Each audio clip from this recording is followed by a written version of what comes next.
Morning, ladies and gentlemen. We are here this morning, as always, with a very special guest. This is Dr. Daria Brzezinski, and we're here today with a lady by the name of Pat Montgomery. Pat is a very extraordinary lady. She has done many, many things, and I'm going to let her explain to you the variety of things that she does. She's a world-renowned lecturer and has spent a great deal of time working with children over the years and hasn't had a lot of time. Most of us who have been the doing kinds of people don't have the opportunity to do a lot of writing. But she is a tremendous person. Good morning, Pat. Good morning, Daria. Pat, I'd like you to tell me a little bit about, tell us who you are and what you're associated with, and give us a little bit about your background. Daria, I'm a mother of two children, adult children now, and I was an educator. Actually, I was a nun, Roman Catholic nun, for 12 years, from the age of 13 to 25. They used to take them that young in those days. And that was a teaching order. And so I became a teacher and have been in education as a teacher or administrator for 47 years. You just shocked me. I had no idea you were in the convent. Yes, I was. So after you left the convent, where did you go from there? I went into teaching in public schools. I had a bachelor's degree in education at that time and was starting to work on my master's. Then came my marriage to my husband, Jim, and our two children, one after the other. And I started to work on my PhD. And then I had a gripping thought. Where will these children go to school? If they go to school at all. And in those days, 1964, 1965, 1966, the words homeschool, as we know them today, were not even in the vocabulary. So I looked around to see where might they go, because I did not want them to experience what I had experienced on both sides of the desk, as a teacher and as a student. So we looked around and literally couldn't find very much by way of alternatives. So that determined both of us. We would start our own school. And I did found Clonlora School in 1967 for my own two children. Well, really for me, but I blamed it on them because they were only 3 and 4, and how were they going to know about starting a school, you see? But it all worked out just beautifully. And so the Clonlora School has... That's Clonlora School, which is a campus school here in Ann Arbor, Michigan. It serves approximately 66 students. I'm sorry, how many? 66. Okay. Very small. And they come every day, all day, from September till June. And the way that they learn and the way that adults and students interact is the alternative. Now, most people would say 66 students is certainly an ideal that most school districts can't possibly equate to. That's true, very true, and I'd recommend that most districts downsize. Well, make schools where students are listened to, where their opinions are valued, where they can interact with adults in a humane way. And you wouldn't be able to do that if you had 2,000 students, 3,000 students. They become numbers. They just become cogs in a wheel, as we've experienced. Now, tell us, your school is, let's go back to you again. So you started this school in at Clonlora in Ann Arbor, Michigan. And what is the basic premise of the school? The basic premise is that kids can learn by following their own natural inclinations. They don't have to be coerced. You don't have to have textbooks and tests and standards and outside burdens to put on them. They can develop as whole human beings without any of that, and as intelligent human beings. So are you saying that your students choose their own courses? Well, they don't even have courses. They may have a class now and again. Somebody may say, and we're talking up to the age of 12 now.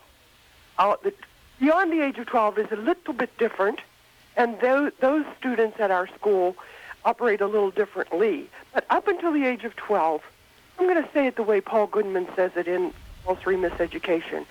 He said, up until the age of 12, a child needs to be surrounded by people who love her.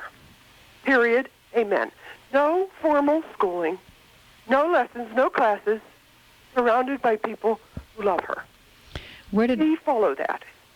Where did you read this? That was in Compulsory Miseducation. Paul Goodman wrote that, years ago, but I read that back in the 60s. He's dead now, but he had a number of books, one of them being this one. We know he was a man before his time because we know from the brain research that we have today that children, the brain is not capable of the kinds of information input that it is getting in most of our schools today at earlier and earlier ages, and basically we have information overload. So the idea that children be surrounded with people who love them for the first 12 years of their life correlates to the latest brain research. You know, Maria, it was in 1993 that I was in a library and I picked up Joseph Chilton Pearce's book, Evolution's End. And I read this researcher talking about, and I cannot tell you how riveting it was. I said to myself, this is what we've been doing. Isn't this marvelous? And it was a whole vindication for making a choice that was intuitive, that many, many, many teachers felt, but were not able to act on. Because we have the so-called standards that are imposed. We have even parents who have bought into these standards who will say, well, she's 5, can't she read? And so on. And as you say, the brain develops on its own timetable. And it has work to do, so much work to do in the developing stages that it doesn't need these adult impositions on it. Interestingly enough, we've had Joe on the program twice now, so and everybody refers to him constantly who we've had on the program, so we're constantly promoting Joe's books. His first book was called Magical Child, and you're referring to one of his later books called Evolution's End, all of which we would inform our readers are a must if you'd like to know how the brain works and how learning takes place. Now, let's get back to the Clonlora School. You branched out. You not only have a campus school, but you have another feature in your school. We do. It was in about 1978, 1979. Well, I had a family visit me who said, we don't want to send our child to your school. We live 4 hours away. How could we? And there is no school similar to this one where we live. So we're going to teach the child at home. Well, that was news to me. I had never heard of such a thing. And I don't think they did either. They were just following their own vision of education for their child. So would we help them? And I thought, well, I think we could do that. We could kind of export what we do here and tell you what works and what we've tried and so on. Well, that was one family. It wasn't a year, maybe a year and a half that went by that we didn't have 2, 3, 4 families asking. So that prompted us to initiate the second part of Clonlora School, which is our distance learning program. Clonlora School Home-Based Education Program. So you've been doing distance learning since 1978, and now it's in vogue. That's right. We were right there on the wave that was coming in, although we didn't quite know it at the time. Now, how is distance learning, how does it manifest for you? Can anybody all over the country participate in it? We have grown from one student in 1979 to 8,000 students today. That is in every state of the United States and in 25 foreign countries. And in those foreign countries, those people are natives to the country with one exception. and that is in Germany. They are Americans stationed in Germany, actually. But in all the others, they're natives to the country. So I think this is telling us something about education worldwide, isn't it? Yes. And so this is where I spend most of my time nowadays, in the arena of home education. Frances, my associate, takes care of the campus school, which is flourishing and running smoothly. And so I get to do the homeschooling, the homeschool curricula that we send out, the visits sometime even to people's homes, which is marvelous. I don't get enough of that. And the conferences that homeschoolers have. Just got back from one of those this weekend. And where was that? That was in Napoleon, Ohio. And the weekend before, I was in Illinois, Bloomingdale, Illinois, for a conference. You know, Derry, one of the things that absolutely amazed me, when homeschooling first started to chug along, and this was maybe in the early 80s, and more people are doing it, and they're looking around almost as if, gee, I'm so isolated, there's nobody here with me. But they found one another. They found one another through bulletin boards at libraries, or through their church groups, or through word of mouth. And the first thing they did, this amazed me as a teacher in conventional schools, coming from that direction, I mean, they had conferences. They said, let's get together. Let's look at materials. Let's look at good trade books for our children. Let's compare notes. You know, when I was teaching in conventional schools, the punishment was I had to go to a conference. I had to go to a science conference once. I was a sixth grade teacher, and nobody else on the staff would go. And so we had to pick straws. The reason we didn't want to go was because why should we look at all that glorious material when our school district isn't going to incorporate that program? So it's kind of a waste of our time. It's just a day off school for us. But these folks saw it from the angle of real conferring, and that's one of the first things they did. And I've always remarked about that. You are listening to Children Come First. This is Dr. Darya Brzezinski, and we have with us today Pat Montgomery from the Clonlora School in Ann Arbor, Michigan, which you heard the on-campus school has 66 students, and the distance learning program has 8,000 students, which began in 1978. If you'd like to reach Pat Montgomery at the Clonlora School, you can call 734-769-4511. That's 734-769-4511. Pat, do you have a website? Pat, do you have a website? Yes, we do. It's clonlora.org, and Clonlora is an Irish word. It's spelled C-L-O-N-L-A-R-A. 8 letters, Clonlora. And what does it mean? Actually, it's the village in Ireland where my own dad went to school as a child. Aha.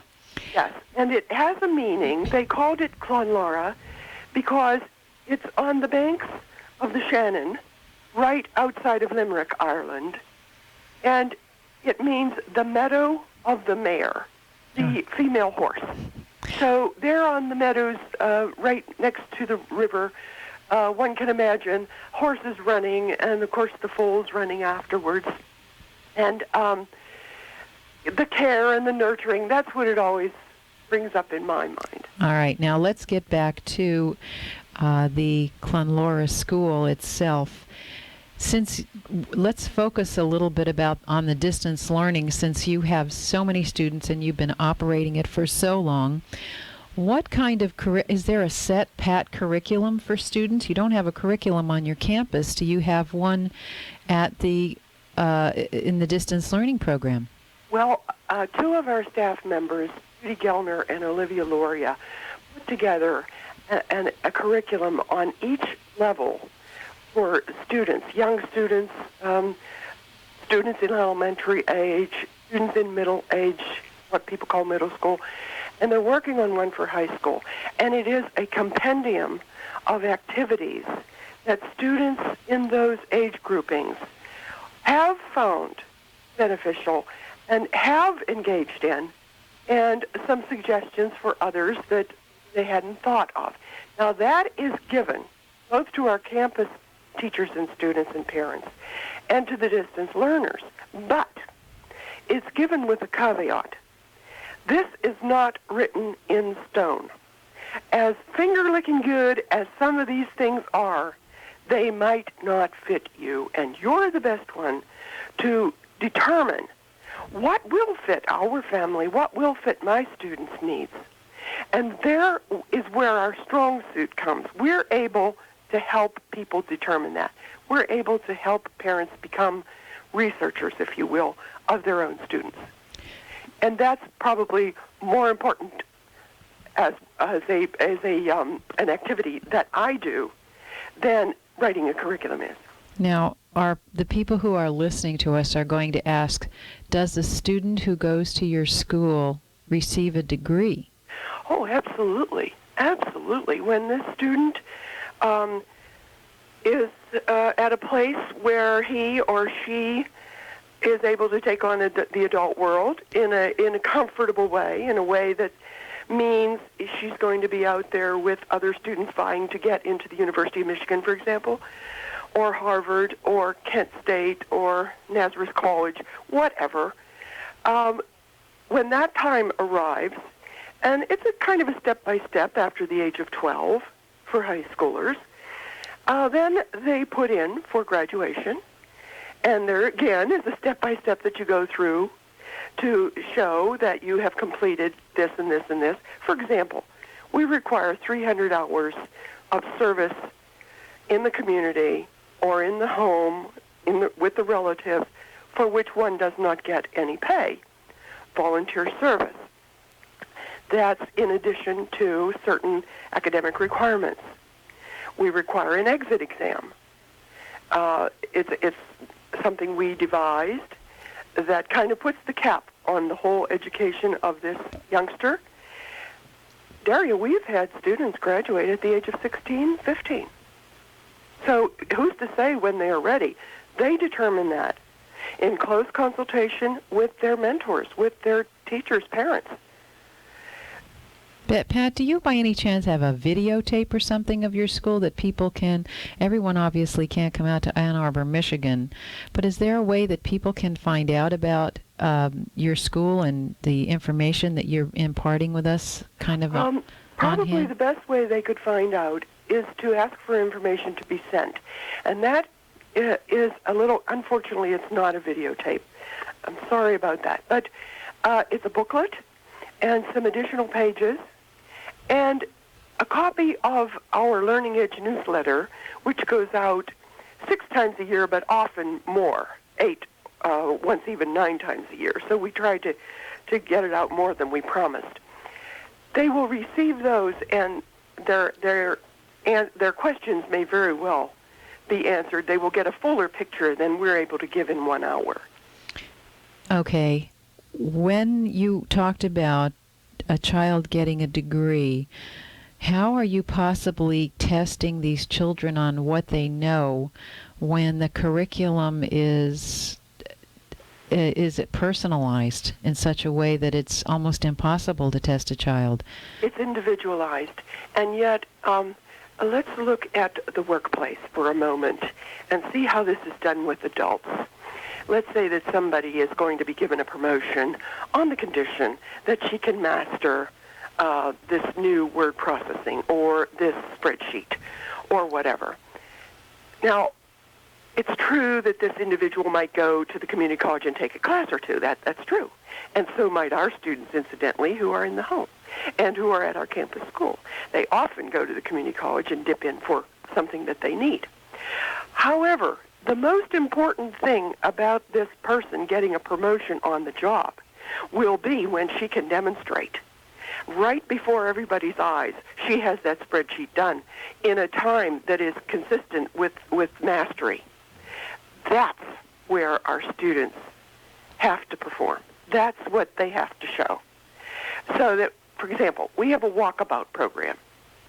And the Walkabout program, it's used in several settings now. Yeah, we've had Jefferson School. Yeah, we've had Rick Lopez on talk about the Walkabout. Great. But let our audience know who hasn't heard him yet. A Walkabout is a series of projects, 6 in all. And a student can pick in each of the areas, and one of them is adventure, and one of them is career opportunity, and creativity. Adventure isn't, for example, what somebody may envision when they hear the word. Adventure is confront something that is stymieing you. So if he says, math, I can't get it. I just can't get this mathematical concept stuff. Even arithmetic eludes me. Okay, that's the thing that's stymieing you. Now, create a whole project around it so that it will become yours, so that you will gain some mastery where otherwise you would have rejected it. You would have tried to walk around it. Make sure it is something that you're choosing that you are fearful about, so that we're doing something worthwhile here, meaty here. Make sure that it is something that you envision needing in your future life. There are 6 areas in which people can choose projects. The student creates the activities around the projects with the help of an advisory board which the student selected. Here's the pastor, lives 2 doors down. Here's a retired professor over here that has volunteered to help. And here's another homeschool parent, whomever. The person is free to choose. The parent cannot be an advisor because the parent has to take the role of a coach and an assistant in terms of how do we get from here to where you're going to do most of your activity. So it could be wheels or it could be money. And reminding about the time frame, because there is a schedule that the student puts together. Here's when I'm going to have the first phase done. Here's when I'm going to have the second phase, and so on. So the parent has to act as a coach and teacher, not as an advisor on the committee. That gives you kind of a flavor of why we are able to say this student is ready for graduation. However, I must quickly add, there are some students who say, well, Pat, that's nice, that Walkabout, but I'm just going to do straight textbooks, workbooks, tests, especially those who have been in conventional school, because they think that that's what learning is about. And for them it is. So they do those. And we have many, many objective testing results for those students. Almost all of them, regardless of Walkabout or conventional schoolers, almost all of them will take the ACT, the college entrance test, or the SAT. So there we get objective measurement also. There was a study done by Linda Darling Hammond, and I don't know if you're familiar with it, but she tested students from traditional high schools and students from the quote-unquote alternative schools like yours. And what she discovered was that the retention 5 years later of students from traditional schools was somewhere hovering around 4%. 40%. The retention rate among students who went to alternative schools was 75% and higher. Wow. And what she discovered was that this ability to be passionate about learning and to choose your own curriculum and to have something other than testing as your motivational means of assessment creates for the child a real learning processing. So what you've been doing for the last 20-some years has really been significant in terms of laying the foundation for the future schools in America. Well, thank you. I like to see it that way, kind of as an Monday morning, what is that, a Monday morning quarterback? Or Yeah. When they look with 20/20 hindsight. And I felt all along that this was engaging the brain. I said to myself when I first started Clonlora School and my 2 students were 4 and 3 years old, and they had 8 others that joined us. So we had a little family of 8. And then as the years went by, more and more came to our campus school. I said to myself, I would be wasting my time if I sat here and taught you that this word is refrigerator. I don't need to do that. I don't need to spend inordinate amounts of time on math or workbooks or any textbooks at all, because I know you're going to read. I know you're going to count, because you're intelligent human beings. And you take, for example, in our own home, a mile away from Clonlora School, there were books in the bathrooms, for goodness sake. And then my husband and I bought in there and read there. Am I to imagine that these 2 youngsters growing up are not going to be able to read? Then you think I invented the brain, eh? So I didn't want to use my time on those pursuits. I did know that what you would need for the future would be very good modeling. Someone who is doing, someone who is passionate, someone who is engaged. And so that became the hallmark for my own teaching and for others who came onto the campus and taught after me. That we have to have good modeling. We can't have people standing in front of groups of children talking at them. That is not a working model. That's a college. However, the difference is that in college, the students have paid to be there. They want to be there. They're doing this willingly. Whereas in schools for young children, they are not. We have compulsory education that forces them to be there whether they want to or not. And so my outlook was more for the development of, what should I say, their consciousness, certainly. Their experiences, perceptions. Dealing in the real world. So that on any given day, we might see, well, there was a snow sculpture of Snoopy on Main Street downtown once. Well, now, we're about 1.5 miles from downtown. Well, of course, we're not going to let that melt, are we? We have to go down there and see that sculpture if we're interested. Now, for something like that, I had 100% interest. For other things, like visiting farms when lambing came in the spring, or slopping the pigs at McCullough's farm way out 5 miles out in the country, for those things, not everybody was interested, but those that were engaged in it. You are listening to Children Come First. This is Dr. Daria Brzezinski. Pat, are you Dr. Montgomery? I am Dr. Montgomery. I finally did end up getting a Ph.D. All right. Dr. Pat Montgomery from the Clonlora School in Ann Arbor, Michigan. You can reach her if you'd like to find information about the Clonlora School at 734-769-4511. That's 734-769-4511, or visit her at the website at www.clonlora.org, and that's spelled CLONLARA.org. Our number here at Children Come First is toll-free 877-PRO-KIDS. That's 877-PROKIDS. Or you can reach us as well at our website or email us at PROKIDS, PROKIDS, at rlc.net.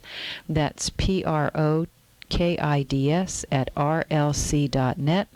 We're going to pause for a little bit and then take a little break, and we'll be back for our second half hour with Dr. Pat Montgomery at the Clonlora School District, and join us then.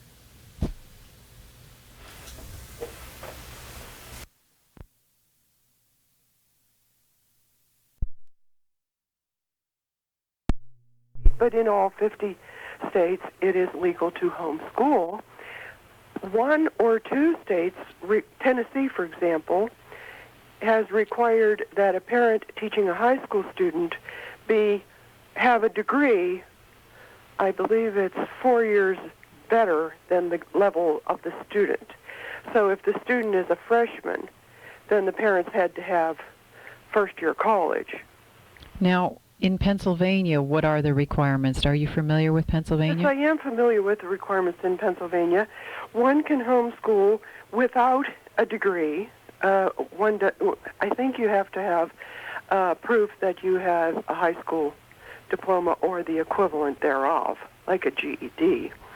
But yes, you can home educate. Parents are free to get any help that they want, of course. And that doesn't have anything to do with the regulations. The regulations in most states simply say parents can educate their students at home. Now, you belong to, I keep saying now, I hear myself constantly, I have to stop that. You have an organization that brings together not only homeschooling students, distance learning students. I think that sounds better than most people have a negative connotation of homeschooling.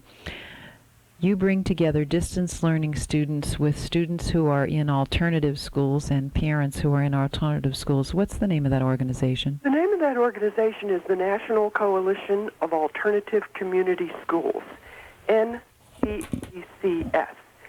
And the National Coalition has been active for 22 years now, doing exactly what you said, networking amongst schools and parents and students, first all over the country and then into Canada and Mexico, and now France, Colombia, Japan, where else? So it's a worldwide, it's an international organization as well. Now, I'm very active right now in the National Coalition. I am on the board of directors, and this year I volunteered to co-host the conference that this group has every year. And that's been very exciting for these last months. Where is the conference being held and when is it? The conference is being held at Antioch College in Yellow Springs, Ohio. They are also members of the National Coalition of Alternative Community Schools. It's from May 10 through May 14, Wednesday through Sunday. And as I said, parents, students, staff from all over convene. There could be maybe 200, 250, 300 of these folks. And they bring with them experiences from inner cities, from rural areas, from small schools, medium-sized schools, large schools even. Some of them are public schools, public alternative schools. Most are private, independent. Many are homeschoolers, as you said. And there's the biggest worth of attending these conferences, because you're rubbing elbows with people who are doing, if you'll excuse this term, cutting-edge education. I don't usually like that term. It sounds a little too sharp for me. But these are people who are doing that day by day. And you get to interview them, you get to talk with them. But there's even more, Daria. Coming to this conference to present, we have Rabbi Fine. He wrote Times Square Rabbi. He, in his ministry, was out on Times Square 3, 4, 5 o'clock in the morning collecting kids who had gone astray. And astray is to hell, if you'll excuse that, in actuality, because they were on drugs, they were selling themselves, and here was Rabbi Fine with his van giving them hot chocolate and cookies and caring for them and advising them and putting his home open to these people.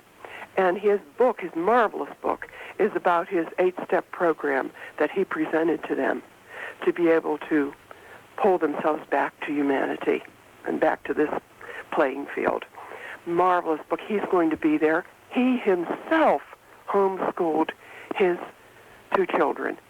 Reluctantly, because Benny came home one day from school and said, from Hebrew school, and said, I'm not going back.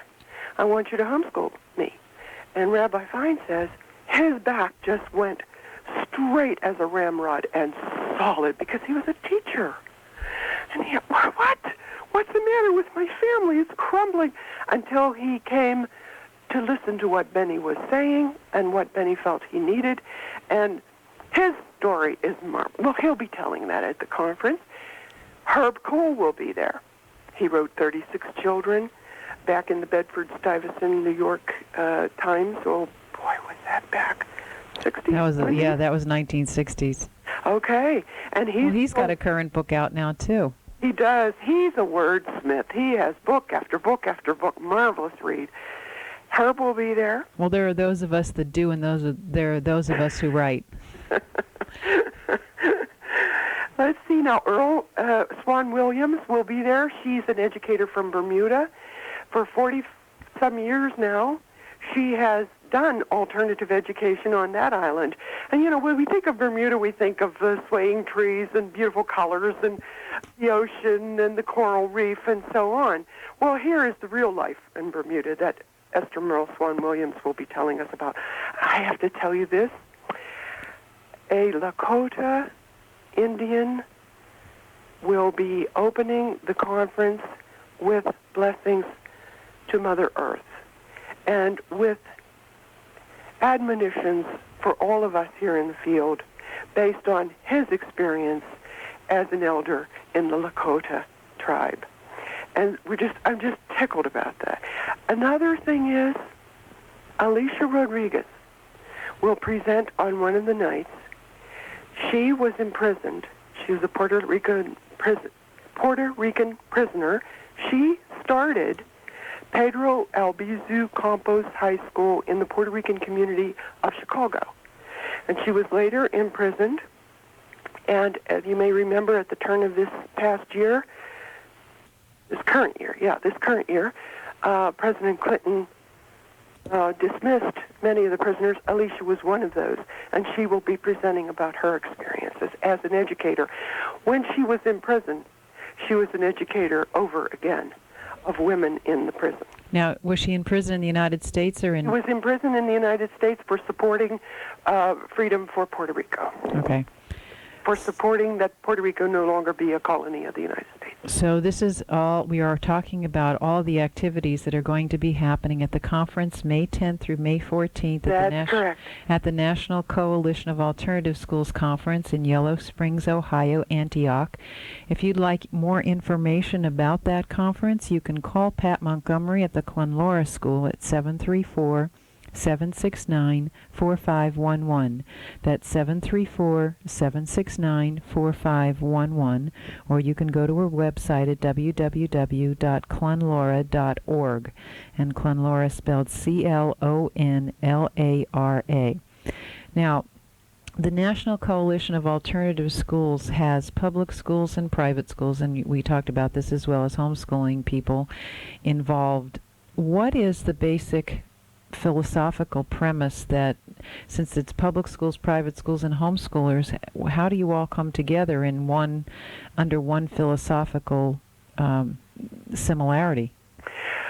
The basis is in the preamble of the Constitution of the National Coalition, and it says that we are a group of individuals and schools who support non-coercive education, who support and practice students having an equal part and parents having an equal part in what goes on in their lives, educationally speaking.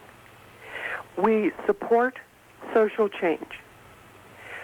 Let's see what else. I'm getting all this from the National Coalition. All right. Well, that's part and parcel of what the idea is, that you're not imposing time constraints or core curriculum on your students. You're allowing them to learn at their own rate, their own pace, the kinds of things that are of interest to them. And there's, as most people would consider who are probably listening, there is not chaos and there is not confusion, and students do go on to college and careers and training centers and other kinds of career choices. It all is based on how learning takes place in reality for students and not through some standards. Is that correct? That is absolutely correct. And in every one of the schools, 300 to 400 of these schools across the United States and elsewhere, the program plays out totally differently. So that this school's interpretation of community is totally different from this school's, and yet they can all embrace those things that I said. So I wouldn't want people to think that they're carbon copies of one another, or that it's this fill in the blank, this brand of educating, which means they all do the same thing.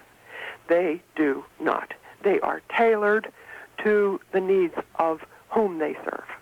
Now, Pat, you are listening to Children Come First. This is Dr. Darya Brzezinski. We're here with Dr. Pat Montgomery, who's the director of the Clonlora School and is on the board of the National Coalition for Alternative Community Schools.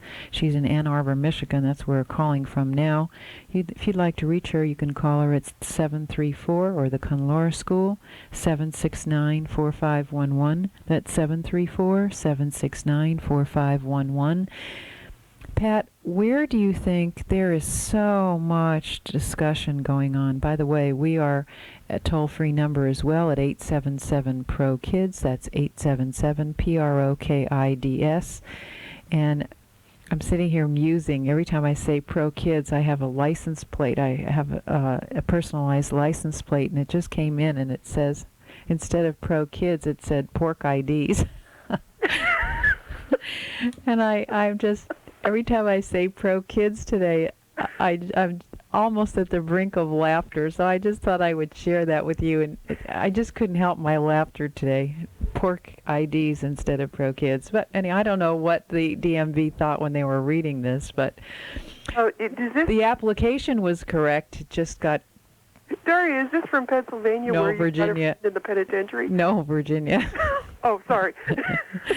Anyway, what is the state of education? Where do you feel there is so much talk about education today and where we're going? It takes the transitionary period, the information age, the fact that schools lag so far behind in the information that they're imparting to their students, and by the time they graduate, their skills are obsolete. Where do you see the education? Where do you see it going in the future after 47 years in education? Where I see it going, and my most optimistic and hopeful times, and that's almost all the time, is in the direction of people waking up or following their own intuition consistently and creating what needs to happen, what needs to develop where they live. Now, we see this in a lot of different ways today. We see it by charter schools developing. We see it by more independent schools like the one we're talking about developing. We see it big time in the homeschool community because they're saying we don't want schools. We can have the best of both worlds here. And that's where I see the accent being. And my hope is that we will continue this mix, this one-size-doesn't-fit-all approach, and the individuals will be served, and the individuals being our kids, that they will be served and served in the best way we can possibly serve them. I'm going to tell you a story, Daria. I was sitting down in the Department of Education conference room a couple years ago, and around the table were about 12 people. I think every one of us had a PhD. And the person presenting brought in a 3 or 4 pages that was a test that was given in the early 1900s to students who wanted to go to public high schools. Now, public high schools were not mandatory at the time, so you didn't have to go. And in order to go, they had to be sure that you weren't going to fritter away your time, so they tested you. The items on that test were complex. They were thought-provoking. They required an awful lot of information so that all of us in the room agreed none of us sitting there would have passed that test. I know exactly what test you mean. I tried to take it myself, and this was an 8th grade entrance exam, and I could not take it as well. And I think what we have lost in this process is kids were not separated into little kids, Teenagers, that word wasn't even coined at the time.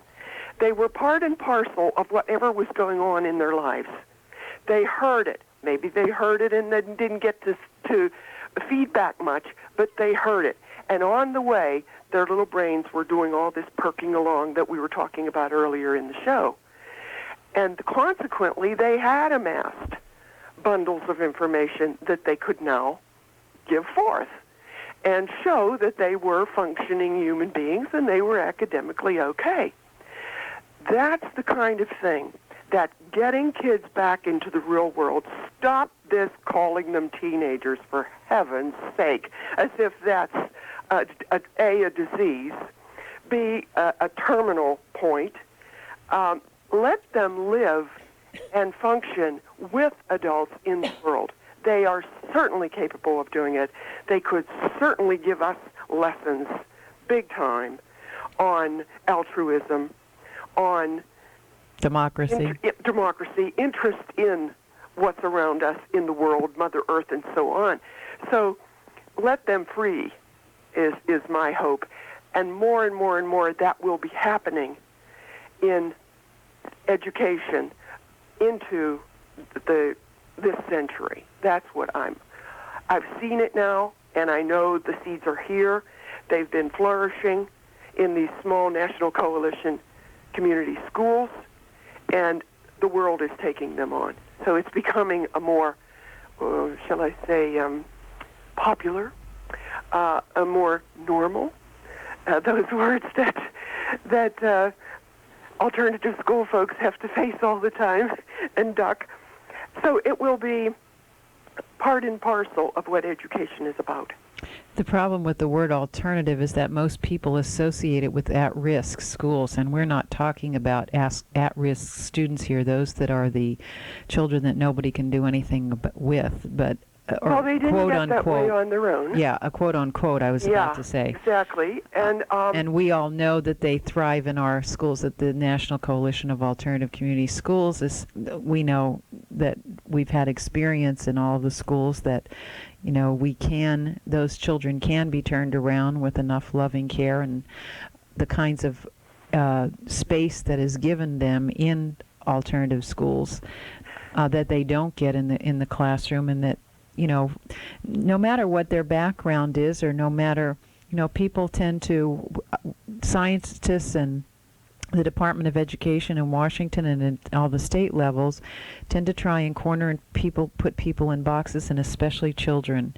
And what it does is it limits us to a minor fraction of some portion of the brain that is being utilized, when most of our students who are disruptive are those that think, because they think out of the box, a lot of them think in the right side of the brain and in the affective domain, and we don't address that in our schools. But what you are doing is literally allowing the space for both children who are right brain, children who are left brain, and somewhere in between, to be able to function and to grow into human beings, into who they are. You know, Daria, when we first started the school, people would say, well, what kind of a school is this? Is it a Montessori school? Is it a Steiner school? Is it a... And so we got the word free school. Free school, where parents, students, and staff have an equal say in what goes on in their lives. Well, the free school was a term that followed us for maybe 10 years. And then people looking in would say, oh, free. Oh, so you don't pay tuition? Right. Oh, free. So it's chaos. They do anything they want. So we thought, well, that's not a good word. So we got alternative. And when people would say, what kind of a school, we'd say, well, it's an alternative school, meaning other than what you're used to. And that word then was usurped by people who only use it to describe what you just described. And that's most unfortunate, because it doesn't need to be pigeonholed that way. So nowadays, when someone says, what kind of a school is Clonlora? I say it's an innovative school. But some don't like the terms. Some of my staff say innovative. I don't like that. So really, it's hard to get a descriptor these days, and I'm glad you pointed that out. Well, use of alternative. Ron Miller calls them democratic schools. So, do you know Ron Miller? Oh, I certainly do. I thought so, but he calls them democratic schools. So, and then I said that word to some legislators, and they asked me if it meant a party. So no matter what word we use to describe these schools, it somehow or other the English language pinholes us into. We'll have to find a word, Pat. Maybe that's a great project for the next conference. We should try and see if we can come up with a word that best describes these schools. Ron used to use the word holistic as well. Yeah, I know. Holistic schools, but that kind of has fallen into disuse a bit too. Yep.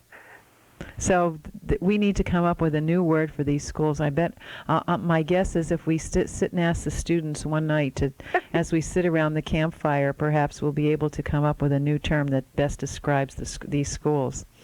In any event, we have been talking we have a few more minutes here, but I wanted to make sure we get all the information. And we've been talking to Dr. Pat Montgomery, director of the Clonlora School in Ann Arbor, Michigan, which is a part campus day school and part distance learning school, which has 8,000 students and has been in existence since 1978. If you'd like any information about Pat's school, the Clonlora School, or anything we've been talking about, the National Coalition for Alternative Schools, you can call 734-769-4511. That's 734-769-4511. You can go to the website at www.clonlara.org. That's clonlara.org. You can also reach us at Children Come First, toll free at 877-PRO-KIDS. That's 877-PROKIDS. Or you can email us at PROKIDS, PROKIDS, at rlc.net. That's PROKIDS at rlc.net. Pat, would you like to, in the last closing minutes of this program, we have about 4 minutes to go, would you like to summarize or give any words of advice to our listening audience? I think I would like to leave them with two pictures that I've been dealing with closely in the last month. One is a picture of Mo. Mo? Mo. She's a young woman. Her real name is Michelle, and she's always been called Mo. Mo has been accepted for a master's degree program at Notre Dame University. She did her undergraduate degree at Flagler University in St. Augustine, Florida. Mo homeschooled with our program from the time she was able to walk and had never been in conventional school of any kind until she went to Flagler. She and her brother did tennis to the point where they were going to tournaments all over the country. So the family sold a home and bought a huge motor home so that they could accompany their children to these tournaments. And still today, she's fearsome on the court. However, on the court is not where her major interests lie now. They lie in political science, in her new family that she is beginning with Mark, her husband. And I've been dealing with Mo, writing letters of recommendation and so on, and to watch that child grow, to watch those parents, they used to live closer, they used to live in Mason, Michigan before they moved to Florida, was one of the treats of my life. And the second one I'd like to leave them with is a picture of Will. Will is a student in Indiana.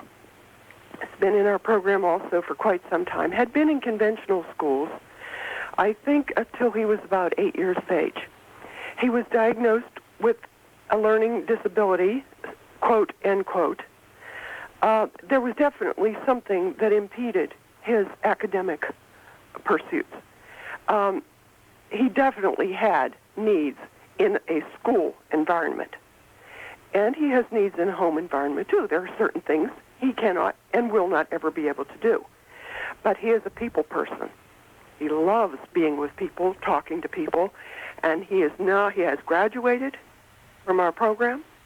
He is now working at a home for disabled, physically disabled, and he is about to get a promotion on his job.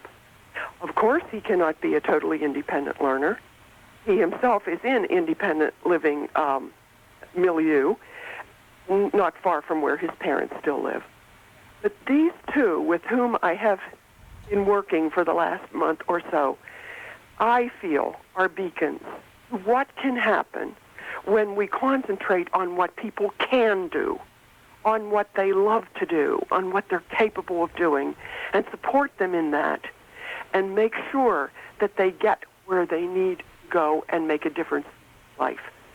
I'd like to leave them with that. Finding their soul's purpose in life. I think that is probably the greatest analogy and example to leave. You have been listening to Children Come First. This is Dr. Darya Brzezinski, and I'd like to thank Dr. Pat Montgomery for joining us today from the Clonlora School in Ann Arbor, Michigan. You can reach her again at 734-769-4511. That's 734-769-4511. Or you can reach us here at Children Come First.